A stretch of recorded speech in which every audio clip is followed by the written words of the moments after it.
லட்சம் பூக்கள் ஒன்றாக பூத்ததே.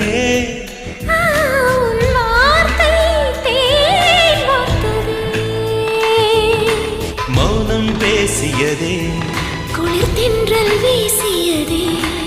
ஏழை தேடிய ராணி நீ என்